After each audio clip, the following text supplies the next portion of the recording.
Terima kasih Anda masih bersama kami di Sapa Indonesia Pagi, Saudara, bersama saya Yan Rahman. Saudara, ada informasi dari influencer Shirley Anavita yang mendapatkan teror seusai menyuarakan pandangannya soal penanganan bencana di Aceh. Shirley bahkan mengunggah bukti, diantaranya surat berisi ancaman.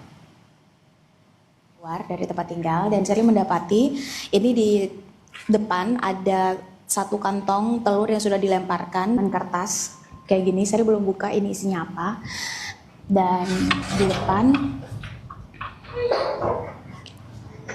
ternyata mobilnya juga dicoret atau dipiloks warna merah begini, dan di samping juga.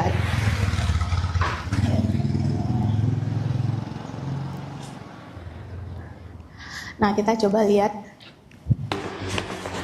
Melalui akun Instagramnya, Shirley Anavita mengungkapkan teror yang terjadi pada dirinya.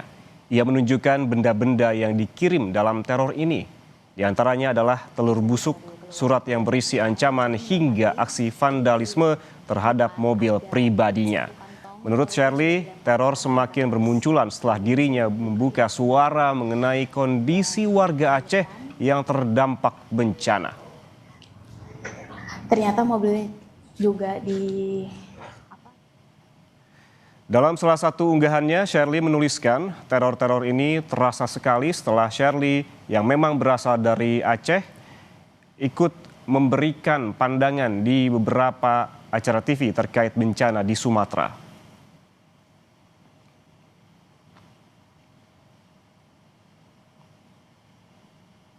Sementara itu, teror juga dilakukan di rumah manajer kampanye iklim dan energi Greenpeace Indonesia, Iqbal Damanik. Iqbal mendapatkan kiriman bangkai ayam pada Selasa 30 Desember 2025. Greenpeace menilai sulit untuk tak mengaitkan kiriman bangkai ayam ini dengan upaya pembungkaman terhadap orang-orang yang gencar menyampaikan kritik atas situasi Indonesia saat ini. Kepala Greenpeace Indonesia, Leonard Simanjuntak, menduga kiriman ini sebagai bentuk teror terhadap kerja-kerja Iqbal Damanik sebagai pengkampanye Greenpeace, terutama belakangan yang banyak mengkritik pemerintah ihwal penanganan bencana di Sumatera. Serangan teror kepada rekan kami Iqbal Damanik dari Greenpeace Indonesia merupakan ancaman yang serius kepada kebebasan sipil, kebebasan berekspresi, dan demokrasi kita. Dengan pesan yang mengancam tersebut karena kekritisannya terhadap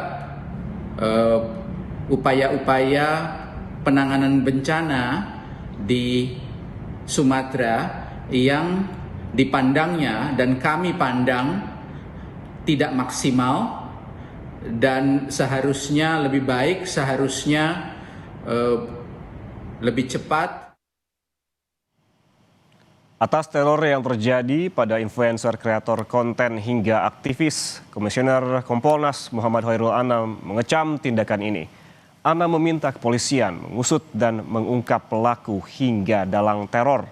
Anam menjelaskan ekspresi yang disampaikan kreator merupakan pendapat yang dijamin undang-undang untuk berpendapat. Sehingga bagi orang yang tidak setuju, hendak melakukannya juga dengan ekspresi, bukan dengan teror. Kita menyayangkan fakta terjadi teror yang dialami oleh para aktivis maupun influencer. Ya, apapun motivasi, apapun bentuk dan tujuan dari teror tersebut, itu merugikan kita semua.